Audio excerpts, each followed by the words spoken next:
How you going? It's Richard Mark to turn to you from Getting Raw, and today we're here with Edwina Griffen from the Fit Brands. Everything Fit.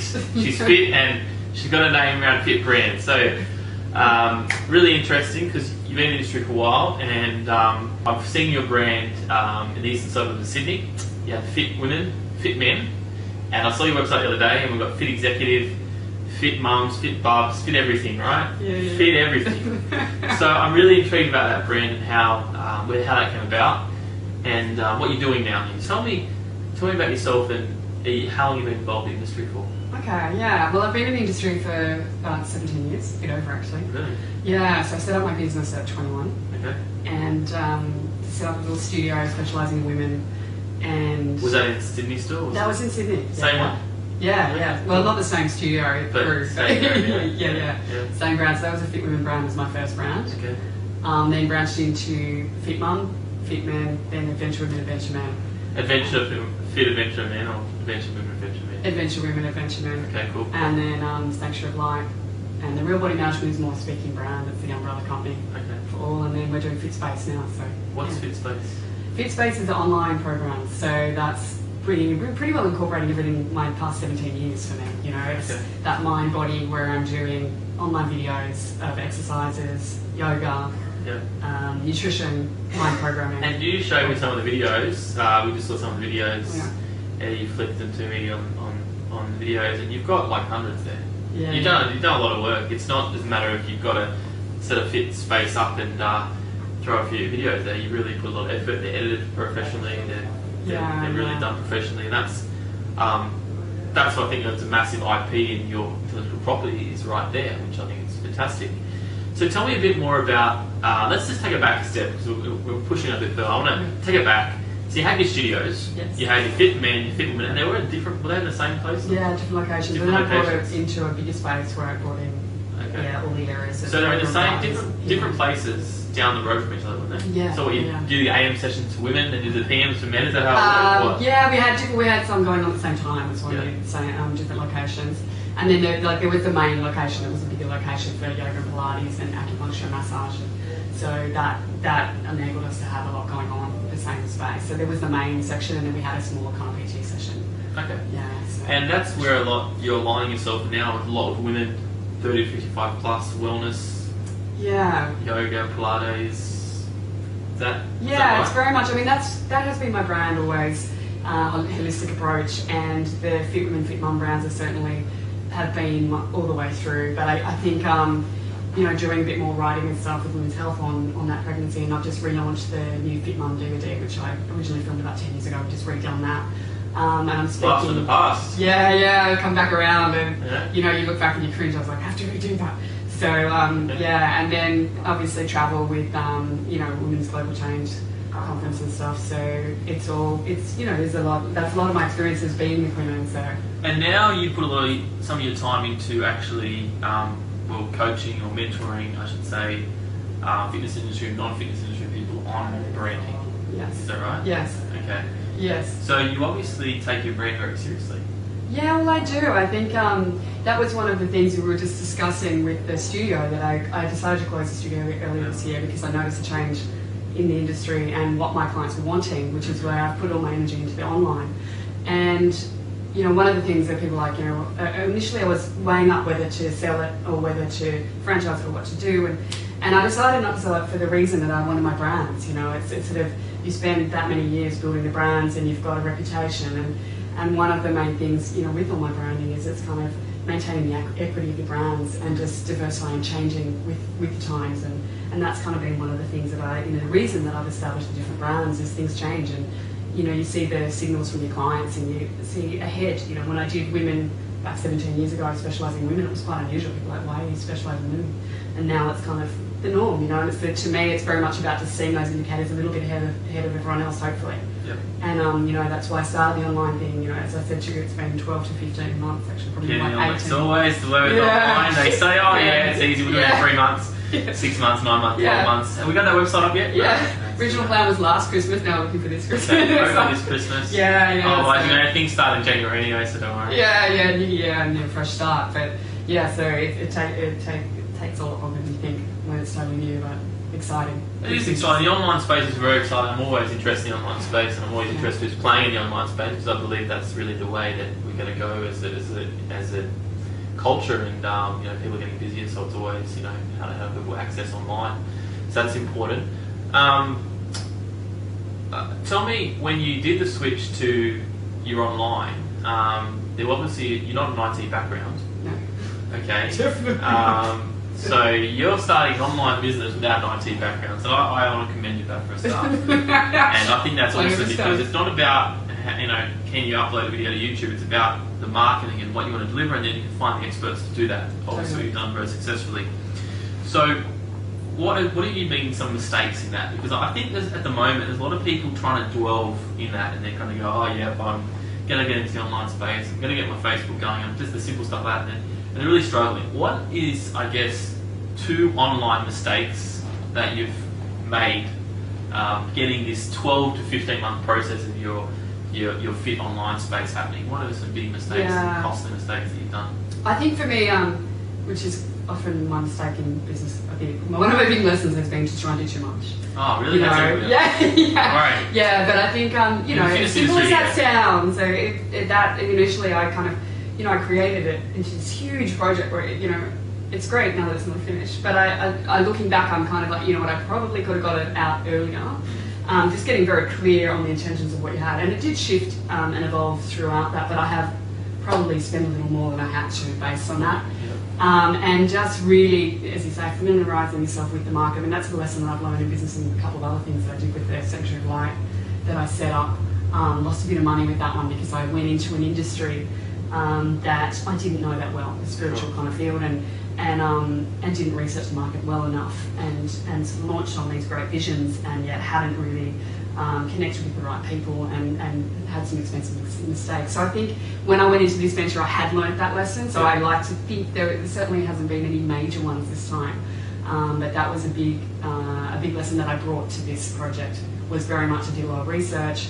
I very much checked out the people that I was working with and got good referrals. Because you had problems in the other business. So that lesson came in when I was, like you're saying, because I don't know IT, it was very much... Can you tell me an example of what happened?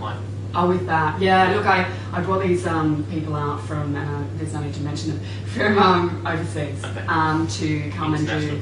International team on healing, shamanic work, and so it was a Sanctuary of Light, was very much my spiritual community group, and I was running workshops, events with that, so I flew them all out, and there was a lot of promises made, and I was a little bit naive really, I think, because in business I broke some of my own business rules in that, and that was a big lesson, don't ever bend the rules. I think I kind of allowed certain flexibility because I didn't know the market. They're spiritual, so, and that's certainly not to put spiritual people down because it's a beautiful community, but I broke those rules because I was like, okay, they operate slightly differently, so maybe I should just not worry about that. They don't operate a business the way everyone else does, so I'll allow that. They haven't actually got back to me. So basically they had a lot of promises that were made on the contacts they had here, their intentions and how they were going to run things, and when they got here they just didn't honour that. They didn't have those contacts. And I'm assuming you said you didn't have contracts in place.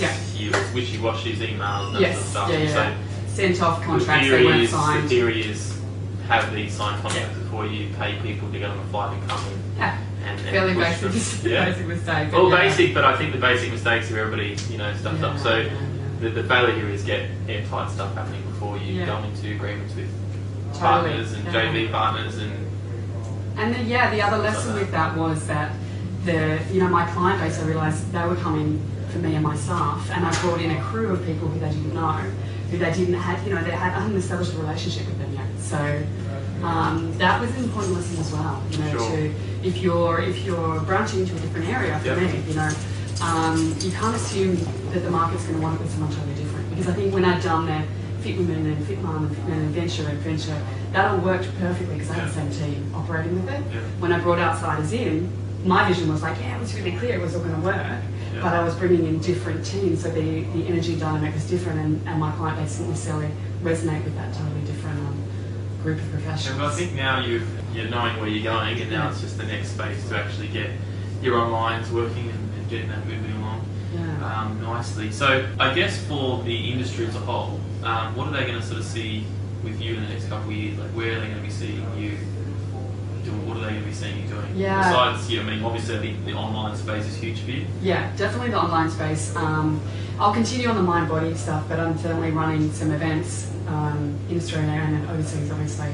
But very much just trying to get it out to the bigger community for me now. So that's part of the reason of the online, was to get it to the broader community and connect with more people in the industry, and just to run some group events all together, you know, and really bring it all together, that holistic approach of, you know, mind, body, and I'm very much about that, you know, about that holistic approach, and bringing the different industries together and having some great holistic events where we can really share some of that knowledge of, you know, the mind and body and professional and more alternative, and bring it all into some great And are you spaces. targeting for consumers, or you're actually targeting for the public, the industry to do your... Well, I think the industry also, with my brand, the Fit Women, Fit Mum brand, I'm going to be accrediting the program next year for that. Yeah, Excellent. so that's in the women's space, and very much just in the systems and the stuff that I've learnt. So that some people don't make some of the other mistakes. We're still running those brands as mobile trainers. So Oh, you are. yeah, Okay. yeah, So you got. I love the diversity. Yeah, You've got a lot yeah. of diversity Not on. There's a boring. lot of different buckets Yeah. going on. So if one fails, the other one Totally. can get up there. And I think that's sometimes what fitness is about. It's about juggling act. It's about finding which one, hopefully fast, the other one works, and which one doesn't. Yes. But I am really looking forward to seeing your online stuff happening, and it's coming soon. Yeah. Watch the space 2012 soon. it'll be there. Very It's soon. What's the amazing. site anyway? What's the website? Fitspace.com.au. Fitspace.com.au. So watch that space, and you know, let's see where that's going in. Okay, what's the biggest success tip now? So we did the failure tip is having airtight contracts. What's your biggest, I guess, tip of advice for people in the industry? Yeah, I think when I've spoken to people before, a lot of people have got some great visions, and which, you know, never think that you can't do it is one tip. Like, you know, anything is possible. And whether that's a tip or a motivation, to me, it's just, you know, You've there's always experienced moments, that, yeah? Yeah, there's always moments of doubt, and I think that often people, you see people who are getting the breaks, and everyone who gets the breaks, they've usually had quite a few little hiccups on the way. It's never smooth, you know. It's that kind of ride to getting that break. You usually have 5 or 6 drops, or, you know, or who knows how many on the way through. And I think it's really nice to hear. I always like hearing from other people when they're getting their breaks. You know what, I've been through what you went through. I've had a few hiccups. I didn't get there. You know, you just got to keep strong and clear on what you want, you know, and just being very clear on intentions, and having, you know, little goals and little winning posts on the way through. There will be hiccups up and down, but I think you just got to be real. That Prepared for the hiccups. Yeah, prepare for the hiccups, and know that everyone who makes it. I think that's normal. Yeah, I think this exactly. is normal in running a business. Yes. It's the hiccups and making sure that you push past that. But I think you said have a strong and clear vision and goal and reason why you're doing it. Yeah. So you don't go off tangent, off track. And to keep accountable, and this is the thing. And having mentors for me has been hugely important. And you've had a few mentors along the way. Yeah, absolutely. Michelle Woods would be my closest mentor, who's been through my whole business growth from when I was a student. And tell me, mentors, we'll go off side topic here, because is mentors for you something you actually have to pay, or is it just like a close colleague, friend, or what is it to you, a mentor when people say mentor, because I've had a lot of mentors, as you say, and they're different. There are different mentors. So there are some that I pay, and there are others who I've had some amazing clients who have been mentors in their own way, where, you know, you can get amazing tips from people in a conversation. Yeah. And a lot of the great advice I've had has literally been in those conversations that are off the cuff, you know, here, there, and everywhere. And sometimes it's other people that inspire you that, you know, are mentors in that way. But often the best tips I've had have just been that little casual conversation, you know, in a session or on a bus, or it's amazing some of the stuff that you just suddenly, you hear it at the right time and it just clicks. Well, I really look forward to seeing your space and what grows off it. And, you know, if you're living in Sydney and suburbs, I'm sure you would have seen the fit women, fit men. The branding is really nicely done. Thanks. And I'm sure there's big things next year with the fit space stuff. Yeah. So check it out. Where can people find you? On Facebook, Twitter? Where do you hang around? Yeah, Facebook. You're on Facebook. Yeah. Okay, so find her on Facebook. Chat to her, because that's what it's about. The industry, it's about the community and having a chat and totally. seeing if you can spark up those conversations that might be your nugget or mind, and you might have a tip to share. And more joint ventures. Everybody joint ventures. We like joint ventures. Okay. All right, thanks a lot. Great, thank you. Cheers.